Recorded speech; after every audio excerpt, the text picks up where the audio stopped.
सनातन परमेश्वर कौन है? यशायाह 40 का लिए अपने ही स्वरूप को, अपने ही एक लौते बेटे यीशु मसीह को भेजा। क्योंकि वचन कहता है, जब हम इब्रानियों की पुस्तक को पढ़ते हैं, अंतिम दिनों में सनातन परमेश्वर ने हमसे पुत्र के द्वारा बातें की। उसने उसे सारी वस्तुओं का वारिस ठहराया और उसी के द्वारा उसने सारी सृष्टि की रचना की है। वह उसकी महिमा का प्रकाश और उसके तत्व की छाप है, और वह सब वस्तुओं को अपनी सामर्थ्य के वचन से संभालता है। वह पापों को धोकर ऊंचे स्थानों पर महामहिमन के दाहिने जा बैठा। मेरे प्रियो, जैसा इब्रानियों 1 का 2 से 3 वचन कहता है, जिस तरह सूर्य का प्रकाश और उसका ताप जब धरती पे आता है, वह हमें सूर्य के होने का एहसास दिलाता है, उसी तरह वचन में लिखा है कि वो सनातन परमेश्वर जिसने इस पृथ्वी के सारे तारागण की, मेरी और आपकी और सब पशुओं की, सब पृथ्वी के पेड़ पौधों की और सब सृष्टि की रचना की, उसने अपनी महिमा के प्रकाश यानी प्रभु यीशु मसीह को भेजा कि वो हमारे पापों के लिए कुर्बान होकर इंसान को परमेश्वर के साथ मिला सके। क्योंकि जब सनातन परमेश्वर ने हमें बनाया तो वचन कहता है कि इंसान अपने पापों के कारण परमेश्वर से दूर हुआ और उस पर बहुत सारी बीमारियां और विपत्तियां और बहुत सी तकलीफें आईं। मेरे प्रियो, आज जब एक इंसान अपने बच्चे को पैदा करता है तो वो नहीं चाहता कि उसका बच्चा संघर्ष करे या बीमार रहे या बहुत सारे दुख और तकलीफें सहे। लेकिन आज हम ये कैसे कह सकते हैं कि उस सनातन परमेश्वर ने हमें रचा है ताकि हम बहुत सारी तकलीफों को उठाएं और बहुत सारा संघर्ष करें? यदि इंसान बुरा होकर भी अपने बच्चों को अच्छी वस्तुएं दे सकता है और देता भी है, तो परमेश्वर जो कि भला व करुणा से भरा हुआ है, वो अपने बच्चों को संघर्ष क्यों देगा? क्योंकि पाप ही है जो जीवन में संघर्ष को लेके आया। उस सनातन परमेश्वर ने जो कि इतना पवित्र है कि जो पाप को देखता भी नहीं, उसी ने अपनी महिमा के प्रकाश को यानी अपने ताप को, अपनी छाप को यानी खुद देह धार कर प्रभु यीशु के रूप में वो धरती पर आया। वो सनातन परमेश्वर जो अपने सिंहासन पर आज भी विराजमान है, उसने प्रभु यीशु मसीह के रूप में दुनिया में आने का फैसला किया। और पवित्र वचन कहता है कि वो हमारे पापों के लिए क्रूस पर मारा गया और उसने अपने लहू को हमारे पापों के लिए बहाया। और आज जो कोई व्यक्ति प्रभु यीशु मसीह के क्रूस के ऊपर विश्वास करता है और यह विश्वास करता है कि मेरे पापों को प्रभु और परमेश्वर उसकी जिंदगी को श्रापों और दुखों से मुक्त कर देते हैं। मेरे प्रियो, वचन में प्रकाशित वाक्य 14 का 6 में लिखा है, फिर मैंने एक और स्वर्गदूत को आकाश के बीच में उड़ते हुए देखा, जिसके पास पृथ्वी पर के रहने वालों की हर एक जाति और कुल और भाषा और लोगों को सुनाने के लिए सनातन सुसमाचार था। मेरे प्रियो, प्रभु यीशु मसीह का सुसमाचार किसी खास जाति या किसी खास धर्म के लिए नहीं, परंतु पृथ्वी की हर जाति, हर कुल, हर एक राष्ट्र के लिए है। क्योंकि परमेश्वर यीशु मसीह धर्म या जात को बदलने के लिए नहीं, वो जीवन को बदलने के लिए आए। सनातन सुसमाचार, जिसका न आदि न अंत, वो सुसमाचार हमें तभी सुना दिया गया था जब आदम और हवा ने पाप किया था और परमेश्वर ने चमड़े के अंगरखे पहनाकर उनके नंगेपन को ढांप दिया था। वो चमड़े के अंगरखे एक कुर्बानी से परमेश्वर ने लिए थे और वो कुर्बानी एक निशानी थी कि प्रभु यीशु मसीह, जिसे हम परमेश्वर का निष्कलंक मेना कहते हैं, वो हमारे लिए कुर्बान होगा और उसके कुर्बान होने से हमारे नंगेपन की जो लज्जा है, हमारी शर्मिंदगी है, हमारे पाप जो हैं वो ढांप दिए जाएंगे। मेरे प्रियो, वचन तो शुरू से ही प्रभु यीशु मसीह के जन्म से हजारों साल पहले जब अब्राहम का जन्म हुआ तो वचन ये कहता है, और इब्राहिम ने बेरशेबा में झाऊ का एक वृक्ष लगाया और वहां यहोवा जो सनातन ईश्वर है उससे प्रार्थना की। उत्पत्ति 21 का 33। मेरे प्रियो, परमेश्वर तो हमें हजारों सालों से यह सुसमाचार देता आया है कि वो सनातन परमेश्वर है और हमें उसके साथ मेल मिलाप करना है। और वचन कहता है कि हम अपने अच्छे कर्मों से उद्धार नहीं पा सकते और परमेश्वर के साथ मेल मिलाप नहीं कर सकते।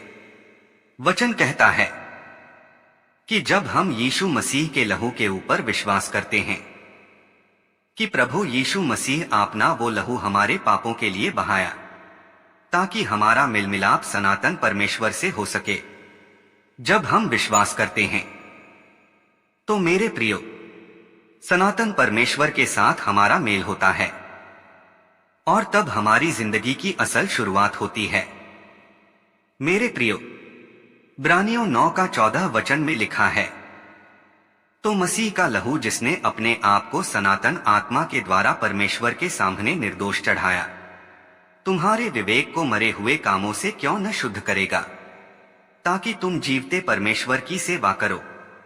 मेरे प्रियो, यह सनातन परमेश्वर का सनातन आत्मा आज उन लोगों में वास करता है जो प्रभु यीशु मसीह को अपना उद्धारकर्ता ग्रहण न करते हैं, जो यह विश्वास करते हैं कि प्रभु यीशु मसीह के लहू को मेरे पापों के लिए बहाया गया।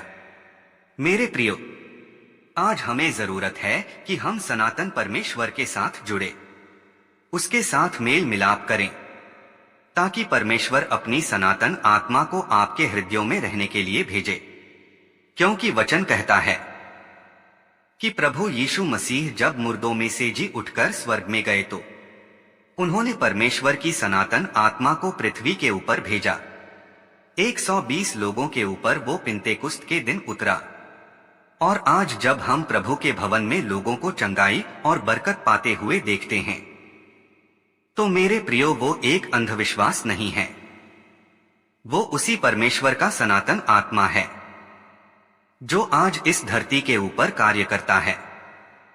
मेरे प्रियो, वचन में लिखा है, मैं पिता से विनती करूंगा और वह तुम्हें एक और सहायक देगा कि वह सर्वदा तुम्हारे साथ रहे, अर्थात सत्य का आत्मा, जिसे संसार ग्रहण नहीं कर सकता, क्योंकि वह न उसे देखता है और न उसे जानता है। तुम उसे जानते हो क्योंकि वह तुम्हारे साथ रहता है और वह तुम में होगा। यूहन्ना 14:16-17। मेरे प्रियो, वचन कहता है कि परमेश्वर ने कहा कि मैं तुम्हें एक और सहायक दूंगा। आज जब हम परमेश्वर के भवन में देखते हैं कि परमेश्वर बीमार लोगों को चंगा करता है, लोग सोचते हैं कि यह अंधविश्वास है, लेकिन उन्हें यह नहीं मालूम कि प्रभु यीशु मसीह ने कहा कि जब मैं स्वर्ग पे उठाया जाऊंगा, मैं तुम्हें सनातन आत्मा दूंगा, मैं तुम्हें सत्य का आत्मा दूंगा, मैं तुम्हें पवित्र आत्मा दूंगा जो मेरी जगह तुम्हारे साथ रहेगा।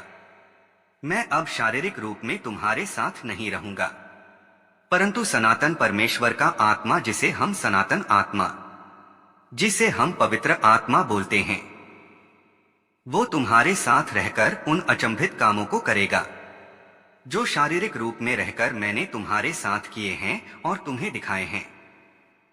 मैंने लंगड़ों को चलाया है, अंधों को आंखें दी हैं। अब वो सनातन आत्मा इन कामों को इस पृथ्वी पर रहकर तुम्हारे संग करेगा।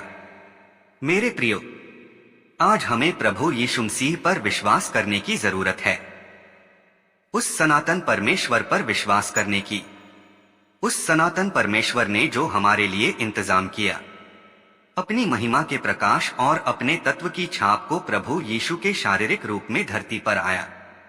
वो हमारे लिए मारा गया, गाढ़ा गया और तीसरे दिन मुर्दों में से जी उठा। हमारी बीमारियों के लिए उसने 39 कोड़े खाए, हमारे पापों के लिए लहू को बहाया गया और 40वें दिन सैकड़ों लोगों के सामने वो स्वर्ग पर जीवित उठा लिया गया। उठा लिए जाने के बाद उसने सनातन आत्मा को अपने लोगों में नीचे यानी धरती पर भेजा। जब यीशु मसीह के अनुयायी, जो कुल 120 लोग मिलकर प्रार्थना कर रहे थे कि प्रभु यीशु, आपने कहा था कि आप अपना सनातन आत्मा हमारे पास भेजेंगे। मेरे प्रियो, आज जब हम इस सुसमाचार के ऊपर विश्वास करते हैं और सनातन परमेश्वर के ऊपर विश्वास करते हैं, तो हम ये बात समझते हैं कि किस रीति के साथ परमेश्वर ने ये सारे सुसमाचार को, इस सारे इंतजाम को हमारे लिए किया कि हमारा मेल मिलाप उसके साथ हो सके।